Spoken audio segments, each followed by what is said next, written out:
बिस्मिल्लाहिर्रहमानिर्रहीम। कल के टॉपिक में हमने बेटे पढ़ा था कि एक्सक्लेमेटरी टाइप को हमने किस तरह से नरेशन की बात हमने चेंज करनी है, यानी डायरेक्ट फॉर्म ऑफ वर्ब को इनडायरेक्ट में आपने किस तरह से कन्वर्ट करना है। आज जो टॉपिक है वो है हमारा बेटे ऑप्टेटिव सेंटेंसेस। तो सबसे पहले हमें पता होना चाहिए ऑप्टेटिव सेंटेंस होते कौन से हैं। Optative sentences are the sentences, define करने लगा हूँ यहाँ पे। Optative sentences are the sentences, ऐसे जुमले हैं that have are the sentences that have a prayer. तो ऑप्टेटिव क्या है? जिसमें आपके पास कोई प्रेयर होगी। प्रेयर किसे कहते हैं? ये मैंने लिख दिया साइड पे, दुआ। आ कर्स, जिसमें कोई कर्स बयान की जा रही होगी, यानी कि बद्दुआ, दुआ बयान की जा रही होगी या फिर कोई बद्दुआ होगी, और या फिर आविश, कोई ख्वाहिश बयान की जा रही होगी, कोई ख्वाहिश बयान की जाएगी। ऐसे जुमले क्या कहलाएंगे? ऑप्टेटिव सेंटेंसेस कहलाएंगे। फॉर एग्ज़ाम्पल यहाँ लिख देता हूँ मिसाल के तौर पर को क्या क्या हो सकता है। सबसे पहले मैं दुआ वाला लिख लेता हूँ जुमला। ये मैंने लिख दिया, may you live long. May you live long, इसमें किस बात की तरफ इशारा किया जा रहा है? दुआ की तरफ। तो मैंने यहाँ लिख दिया दुआ होगी, इस तरह का कोई एग्जाम्पल के तौर पर। दूसरा जुमला बेटे मैंने लिखा, मे ही डाई सोन। मे ही डाई सोन, अब ये क्या है? लालच भी होती है, बद्दुआ भी होती है, इसे मलूनियत, लानत, इस तरह की बात भी होती है। और मैंने अब तीसरा जुमला लिखा, वुड दैट। अब इस वुड दैट का मतलब होता है काश, काश ऐसा होता, काश इस तरह का होता। Would that I were a doctor. Would that I were a doctor. अब यहाँ पे क्या चीज़ बात कर रहा है वो? डिज़ायर, ख्वाहिश, कोई विश है, ऐसा ही है ना बच्चे? कोई विश बयान की जा रही है, कोई ख्वाहिश बयान की जा रही है।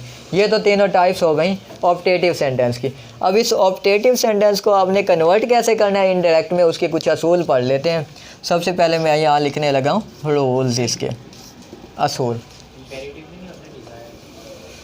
इम्पेरेटिव में होता है वंडर, कोई सरप्राइज़, कोई हैरत का इजहार। डिज़ायर इसमें आ जाती है हमारे पास ऑप्टेटिव में। ओके, यहाँ अब मैं लिखने लगा हूँ असूल, कुछ इसके कुछ रूल्स।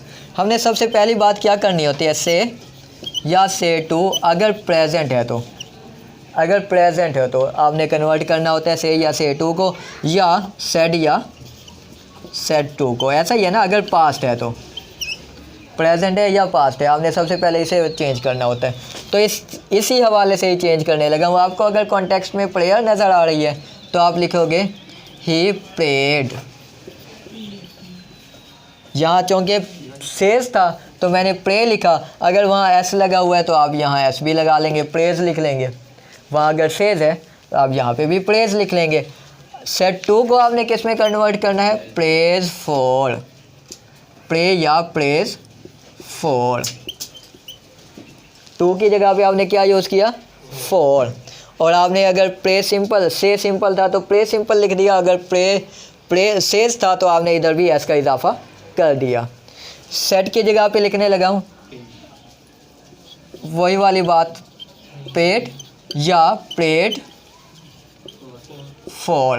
कब? जब पास्ट होगा और अगर जुमले की सेंस आपको कोई दुआ दिखा रहा होगा, सेंस, जुमले की अगर सेंस ये बन रही होगी। अब मैं पास्ट और इसको अलहदा नहीं लिखने लगा, अब आपको इस बात का पता है। अब मैं सिंपल ही लिखने लगा हूँ बद्दुआ के लिए। अगर आपके पास सेड या सेड टू को आपने कन्वर्ट करना है और अगर आपके पास जुमले में कोई कर्स हो तो आपने इसकी जगह पे लिखना है सेड या सेड टू, या से या सेज टू की जगह कर्स्ड, और टू की जगह पे आपने ऑन लिखना है। कर्स्ड ऑन, यानी सिंपल सेड लिखा हुआ है तो कर्स्ड, और अगर सेड टू लिखा हुआ है तो टू की जगह पे कर्स्ड ऑन इस्तेमाल करना है। और ये तब होगा जब आपके पास जुमले का सेंस दिखा रहा है किस किस्म की, कोई बद्दुआ का सेंस दे रहा है।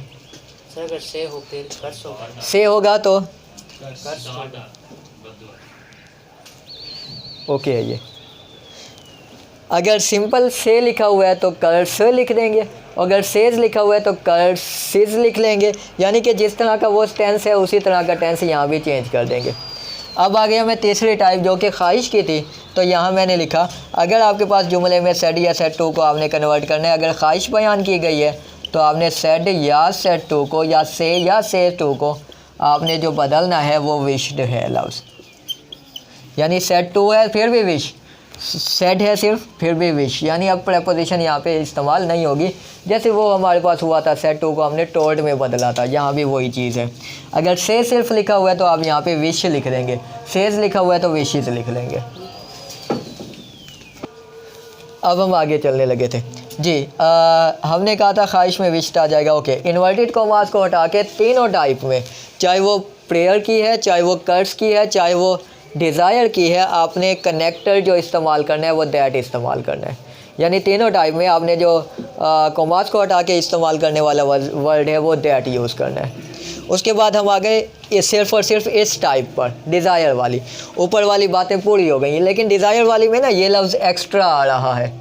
वुड दैट का लफ्ज़, एज़ इफ़ का लफ्ज़, गोया के या काश का लफ्ज़ इजाफी है, तो आपने वुड दैट के लफ्ज़ को एक तो ओमिट कर देना है, हटा देना है, ख़त्म कर देना है, वो लफ्ज़ इस्तेमाल नहीं करना। दूसरा, ओमिट का मतलब होता है स्किप कर देना है, छोड़ देना है, निकाल देना है उसे, यानी आपने वुड दैट के लफ्ज़ को वहाँ से निकाल देना है जुमले से। वर्ड की जगह पर आपने हैड बीन इस्तेमाल करना है। वर्ड की जगह पर क्या इस्तेमाल करना है? Had been. अब हम इसकी थोड़ी सी प्रैक्टिस कर लेते हैं, अगर ये नोट कर लिया है तो। यही वाले जुमले हैं, इसी की प्रैक्टिस करने लगा हूँ। ही said may you live long, ऐसा जुमला है जिसमें कोई दुआ बयान की जा रही है। एक और बात मैंने अभी आपको नहीं बताई थी, वो भी बता देता हूँ। इधर साइड पर आपके पास जो जुमले में लिखा हुआ है वो इस तरह से है। ख्वाहिश वाले जुमले में पहले आपके पास लिखा हुआ है मे, और फिर आपके पास लिखा हुआ है प्रोनाउन। ऐसा ही है ना बच्चे? आपके पास पहले मे का लफ्ज़ लिखा हुआ है, फिर क्या लिखा हुआ है? प्रोनाउन लिखा हुआ है। आपने इसे जो बदलना है वो हो जाएगा पहले प्रोनाउन, फिर आपने माइट का लफ्ज़ यूज़ करना है। पहले प्रोनाउन और फिर माइट का लफ्ज़ इस्तेमाल करना है। ये मैंने अभी आपको नहीं बताया था, जो अगेन आप बता दिया। ये भी असूलों में से एक हिस्सा था। तो मैंने यहाँ लिखा ही, सेड को किस में बदल दिया? पहले जुमले के लिए प्रेड क्यों बदला? क्योंकि इस जुमले की सेंस हमें क्या दे रही है? प्रे का वर्ड बता रही है, दुआ की बात बता रही है।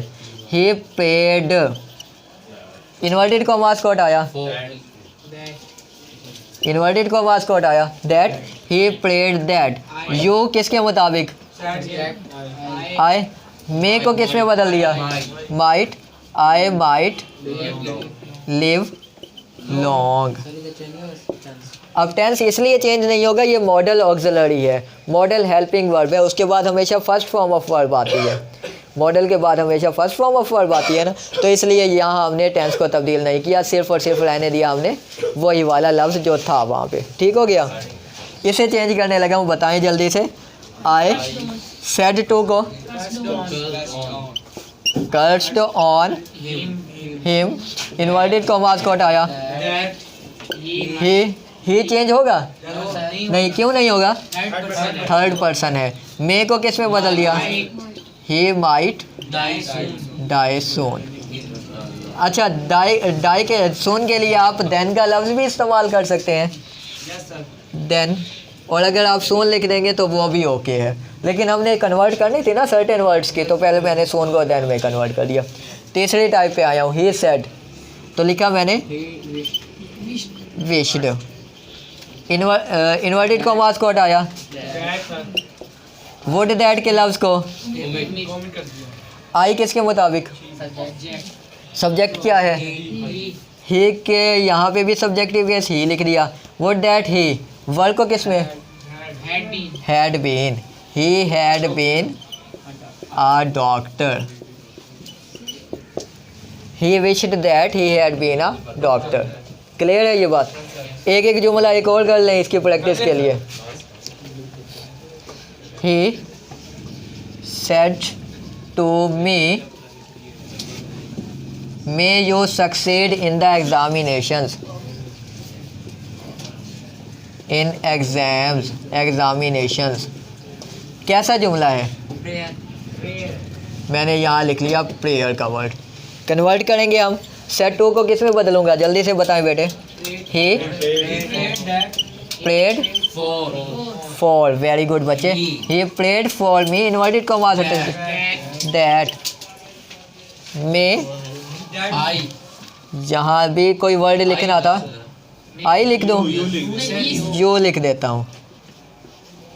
तो यू किसके मुताबिक चेंज होगा? ऑब्जेक्ट के। मैंने लिखा that I might succeed in exam. ठीक है बच्चे। एक और जुमला कर्स का। He said may you fail in examination. जी जल्दी से बताएंगे आप।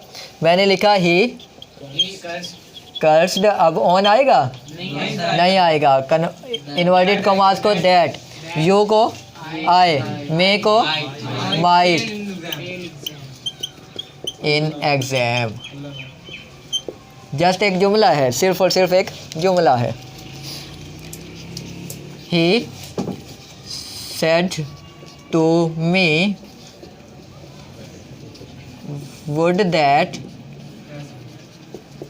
I have passed the examinations।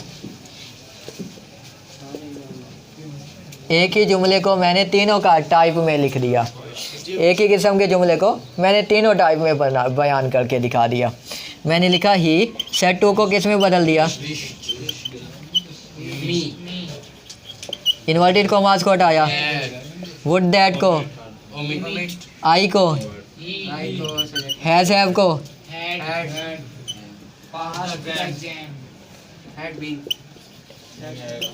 Passed the exams. Clear है बच्चे? चलें ओके। ये बच्चों आप लोगों का होमवर्क है, आप इसे वहीं पर चेंज करेंगे। जो आपके पास कोई क्वेश्चन होगा वो आप कमेंट बॉक्स में या फिर पर्सनली ईमेल के ज़रिए से आप पूछ सकते हैं इसके चेंजेस या question answer. Hope for best बेटे। अल्लाह हाफिज़।